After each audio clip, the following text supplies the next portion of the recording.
Pada kelas 10 ini di kurikulum Merdeka kalian masuk di fase E. Untuk matematika di fase E nanti ada 4 elemen yang harus dikuasai. Ada elemen bilangan, elemen aljabar dan fungsi, elemen geometri, dan yang terakhir elemen analisis data dan peluang. 4 elemen tersebut akan dibagi ke dalam 2 semester. 2 elemen pertama akan dipelajari di semester 1 dan 2 elemen yang terakhir akan dipelajari di semester 2. Untuk lebih jelasnya, mari kita simak penjelasan berikut. Yang pertama, elemen bilangan. Elemen bilangan ini akan kita bagi menjadi 7 subbagian.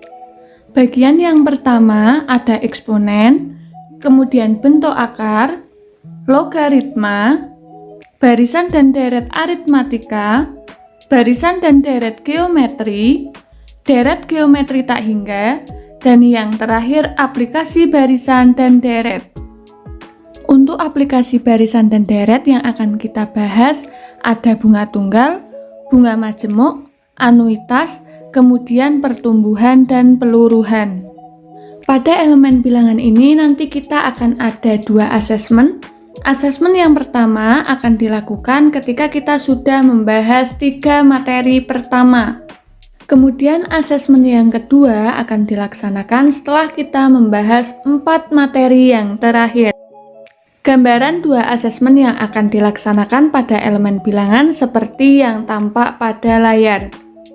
Untuk asesmen yang pertama nanti bentuknya berupa games, di mana kita akan bermain game secara berkelompok.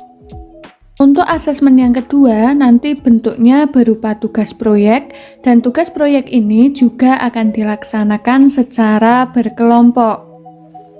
Selanjutnya untuk elemen yang kedua ada elemen aljabar dan fungsi. Pada elemen aljabar dan fungsi akan kita bagi menjadi 6 subbagian. Yang pertama ada sistem persamaan linier 3 variabel. Yang kedua, ada sistem pertidaksamaan linier 2 variabel, persamaan kuadrat, fungsi kuadrat, persamaan eksponen, dan yang terakhir ada fungsi eksponen. Pada elemen aljabar dan fungsi, nanti juga akan ada 2 asesmen, yaitu asesmen ketiga dan keempat. Berikut adalah gambaran dari asesmen yang akan dilaksanakan. Asesmen yang ketiga yaitu berupa tugas proyek. Nanti proyek ini akan dikerjakan secara berkelompok. Kemudian kalian berdiskusi untuk mendirikan sebuah usaha. Untuk asesmen yang keempat yaitu nanti ada proyek individu di mana kalian akan mengukur tinggi badan dan panjang jangkauan tangan. Lalu, angka-angka yang didapatkan akan dibuat ke dalam bentuk fungsi kuadrat.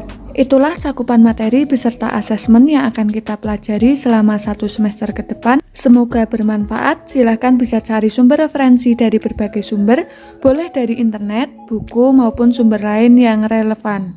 Terima kasih, sampai jumpa pada video berikutnya. Wassalamualaikum warahmatullahi wabarakatuh.